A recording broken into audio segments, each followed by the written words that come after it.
Hola, un saludo para todos, que el Señor les bendiga. Continuamos con nuestra lectura bíblica diaria del día de hoy, día 71 de 365 días. Y estamos leyendo desde la Nueva Biblia al Día. Números capítulo 21, derrota de Arad. Cuando el rey de Arad, que estaba en Neguev, oyó que los israelitas se acercaban porque estaban siguiendo la misma ruta de los espías, movilizó su ejército y atacó a Israel y tomó prisioneros a algunos de sus hombres. Entonces el pueblo de Israel hizo voto al Señor, que si él les ayudaba a vencer al rey de Arad y a su pueblo, destruirían completamente las ciudades de aquella región. El Señor oyó su petición y derrotaron a los cananeos, y los israelitas destruyeron completamente todas sus ciudades. De ahí en adelante el nombre de la región fue Jormá, destrucción completa. La serpiente de bronce. El pueblo de Israel regresó al monte de Hor y desde allí continuó hacia el sur por la ruta del Mar Rojo con el fin de dar un rodeo y pasar por el costado de la tierra de Edom. El pueblo estaba muy desalentado. Comenzaron a murmurar contra el Señor y a quejarse contra Moisés. ¿Por qué nos trajiste desde Egipto para morir en este desierto? Aquí no hay nada para comer, nada para beber, y ya estamos hastiados de este insípido maná. Entonces el Señor los castigó enviando serpientes venenosas y muchos murieron. El pueblo acudió a Moisés y llorando le dijo: hemos pecado al hablar contra el Señor y contra ti. Ora y pídele que eche de aquí estas serpientes. Moisés entonces oró por el pueblo y el Señor le dijo: haz una serpiente de bronce y átala en un asta de bandera. Quien quiera que haya sido mordido vivirá con solo mirar a la serpiente de bronce. En camino a Moab. Moisés hizo la serpiente de bronce y todo el que era mordido y miraba a la serpiente de bronce se salvaba. A continuación Israel viajó a Obot y acampó allí. Luego siguieron viaje a Iyé Abarim en el desierto, a corta distancia de Moab hacia el oriente. Y desde allí siguieron su camino hasta el valle del arroyo de Sered y allí establecieron el campamento. Luego se trasladaron al otro lado del río Arnón, cerca de la frontera de los amorreos. El río Arnón es la línea limítrofe entre los moabitas y los amorreos. Este hecho se menciona en el libro de las guerras del Señor, donde se dice que el valle del río Arnón y la ciudad de Waheb están entre los amorreos y el pueblo de Moab. Entonces Israel viajó hasta Ver, que significa pozo. Este es el lugar donde el Señor le dijo a Moisés: convoca al pueblo y yo les daré agua. Lo que ocurrió lo describe una canción que el pueblo canta. Brota, oh manantial, cantémosle al agua. Este manantial, los caudillos lo cavaron con sus bastones y sus palas. Salieron del desierto y pasaron por Matana, Nahaliet y Bamot. Luego entraron en los valles de la meseta de Moab hasta llegar a la cumbre del monte Pisgá, desde donde se puede ver el desierto. Victoria sobre Sihón. Israel envió entonces embajadores al rey Sihón de los amorreos.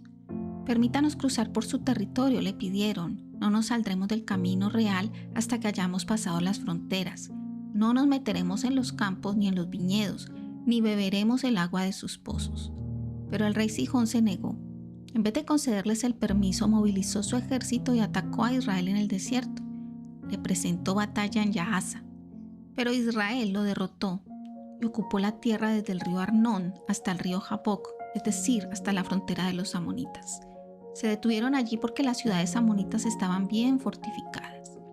De este modo Israel capturó todas las ciudades de los amorreos y vivió en ellas, incluyendo la ciudad de Esbón, de la cual había sido rey Sihón, el que anteriormente había peleado contra el rey de Moab y había tomado toda la tierra de este hasta Arnón. Los poetas de antaño se habían referido a Sihón con este poema: vengan a Esbón, capital de Sihón, porque de ella ha salido fuego y ha devorado a la ciudad de Ar en Moab, en las alturas del río Arnón. Ay de ti, Moab, pueblo de Quemos, estás acabado. Los hijos de Moab han huido y sus hijas han sido capturadas por Sihón, rey de los amorreos.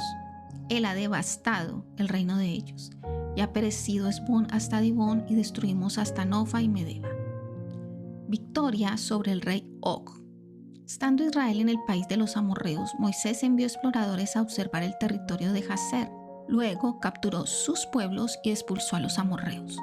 Más tarde se fueron a la ciudad de Basán, pero el rey Og de Basán se enfrentó a ellos en Edrei.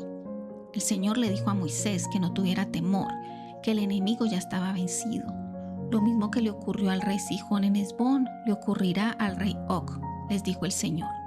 Y así ocurrió. Israel obtuvo la victoria y mató al rey Og, a sus hijos y a sus súbditos. No quedó nadie vivo. Israel tuvo paso libre para tomar posesión de ese territorio. Números capítulo 22.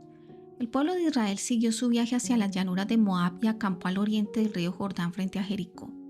Cuando el rey Balac de Moab, hijo de Zippor, se enteró del número de los israelitas y se enteró de lo que le habían hecho a los amorreos, él y su pueblo tuvieron gran temor. Rápidamente consultaron a los jefes de Madián. «Esta muchedumbre va a comernos con la misma facilidad con que un buey come pasto», exclamaron los moabitas. Entonces el rey Balac envió mensajeros a Balán, hijo de Beor, quien vivía en su tierra natal de Petor, cerca del río Éufrates. En su mensaje, el rey rogaba a Balán que fuera y les ayudara. «Una multitud ha llegado de Egipto, cubren toda la superficie de nuestro país y han acampado justo delante de mí», le decía. «Ven y maldícelos en mi nombre para que pueda echarlos de mi tierra. Sé que cuando tú bendices, grandes bendiciones caen sobre ellos, y también sé que a quienes tú maldices les va mal en todo». La comitiva, compuesta de algunos de los príncipes de Moab y de Madián, se presentó ante Balán, dinero en mano, y le refirieron las palabras de Balac. «Quédense en esta noche», dijo Balán, «les contaré en la mañana lo que el Señor me ordene hacer». Y así lo hicieron. Aquella noche el Señor vino y le preguntó a Balán: «¿Quiénes son estos hombres?». «Ellos han venido de parte del rey Balac de Moab», le explicó. «El rey dice que un pueblo enorme ha venido de Egipto y ha llegado hasta sus fronteras. Quiere que yo vaya inmediatamente y los maldiga. Tiene la esperanza de que pueda vencerlos en la batalla si yo voy con ellos y maldigo a los invasores». «No lo hagas», le dijo el Señor. «No debes maldecirlos porque ellos tienen mi bendición». Al día siguiente Balán les dijo a los hombres: «Váyanse, el Señor no me deja ir con ustedes». Los embajadores del rey Balac regresaron e informaron al rey de la negativa de Balán. Pero Balac insistió. Envió un número mayor y más distinguido de embajadores. Estos se presentaron ante Balán y le dieron el siguiente mensaje: «El rey Balac te ruega que vayas. Promete darte grandes honores y cualquier cantidad de dinero que pidas. Ven de inmediato y maldice a ese pueblo». Pero Balán replicó: «Aunque Balac me ofreciera un palacio repleto de oro y plata, yo no podría hacer nada contrario a los mandamientos del Señor mi Dios. Sin embargo, pasen aquí la noche para ver si el Señor añade algo a lo que me dijo antes». Aquella noche el Señor le dijo a Balán: «Levántate y ve con aquellos hombres, pero harás solamente lo que yo te ordene». Al día siguiente Balán aparejó su burra y salió con los mensajeros del rey. Pero Dios estaba enojado y envió un ángel para que en el camino le diera muerte, mientras Balán y los dos siervos cabalgaban juntos. La burra de Balán vio repentinamente al ángel del Señor que estaba en el camino con una espada desenvainada. La burra se apartó del camino y entró en un campo, pero Balán la golpeó hasta que volvió al camino. Nuevamente el ángel del Señor se paró en el lugar donde el camino se estrechaba entre dos muros de viñas. Cuando la burra lo vio allí, se espantó y apretó el pie de Balán contra la pared. Él azotó nuevamente a la burra. Entonces el ángel del Señor siguió por el camino y se paró en un lugar tan estrecho que la burra no podía pasar por ningún lado. Así que el animal no tuvo más remedio que echarse en el camino. En un arranque de ira, Balán la azotó nuevamente con su vara. Entonces el Señor hizo que la burra hablara. «¿Qué te he hecho que me has castigado 3 veces?» preguntó. «Es que tú me has hecho quedar como un necio», gritó Balán. «Si tuviera una espada conmigo te habría dado muerte». «¿Te he hecho alguna vez algo semejante en toda mi vida?», le preguntó la burra. «No», reconoció Balán. Entonces el Señor abrió los ojos de Balán y pudo ver al ángel parado en el camino con la espada desenvainada. El profeta cayó en tierra delante del ángel. «¿Por qué golpeaste a tu burra 3 veces?», le preguntó el ángel. «He venido para detenerte porque vas caminando hacia la destrucción. 3 veces la burra me vio y se apartó de mí. Si no hubiera sido por ella, ciertamente ya te habría dado muerte y ella habría salido con vida. He pecado, confesó Balaam. No me di cuenta que estabas allí. Regresaré a casa si no quieres que siga adelante. El ángel le dijo: ve con esos hombres, pero hablarás solamente lo que yo te diga. Balaam siguió con ellos.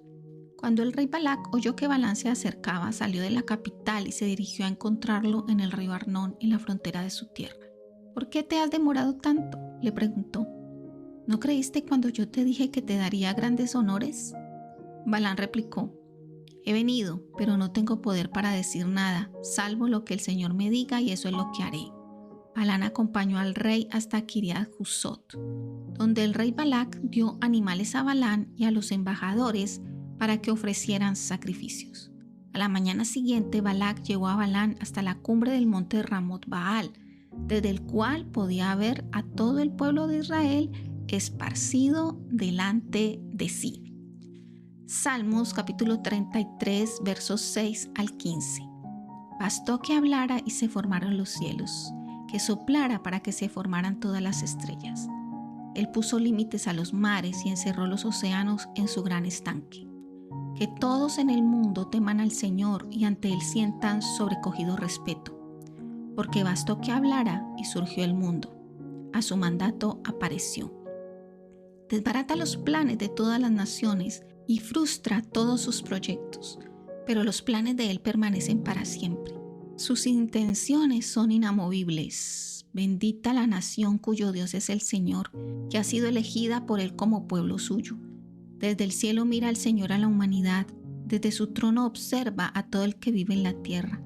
Él hizo el corazón de ellos, entiende todo lo que hace. Proverbios capítulo 11, versos 24 al 26. El que da en abundancia recibe más de lo que dio, pero el que es tacaño termina en la pobreza.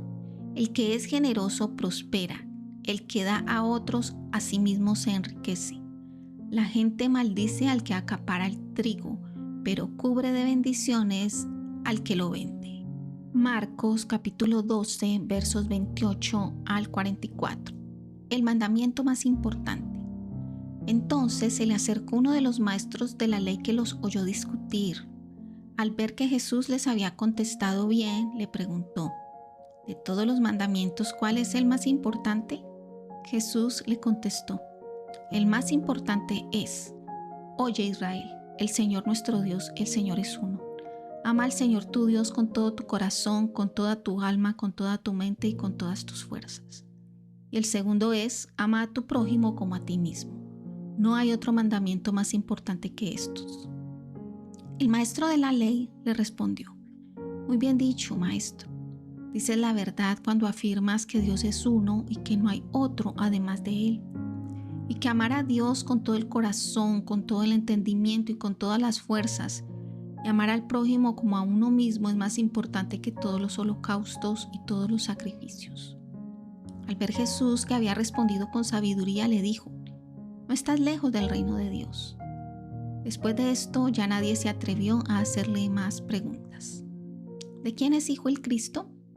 Mientras Jesús enseñaba en el templo, les preguntó: ¿por qué dicen los maestros de la ley que el Cristo es hijo de David? David mismo, hablando por el Espíritu Santo, dijo: el Señor dijo a mi Señor: siéntate a mi derecha hasta que ponga a tus enemigos debajo de tus pies. ¿Cómo pues puedes ser hijo de David si el propio David lo llama Señor? La gente lo escuchaba con agrado. Jesús continuó enseñando y les decía: cuídense de los maestros de la ley, pues a ellos les gusta pasearse vestidos con ropas que llaman la atención para que los saluden en las plazas.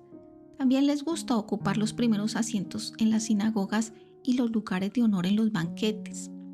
Les quitan sus bienes a las viudas y luego ocultan ese hecho con largas oraciones para impresionar a los demás. Esos recibirán mayor castigo. La ofrenda de la viuda. Jesús se sentó frente al lugar donde se depositaban las ofrendas en el templo y se puso a observar cómo la gente echaba su dinero. Muchos ricos depositaban grandes cantidades. También llegó una viuda pobre y echó en la caja de las ofrendas 2 moneditas de muy poco valor.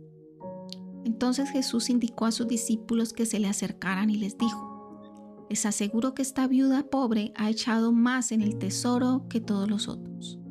Todos echaron de lo que les sobraba, pero ella, siendo tan pobre, dio todo lo que tenía para vivir. Y hemos terminado nuestra lectura bíblica del día de hoy. Les espero mañana. Shalom para todos.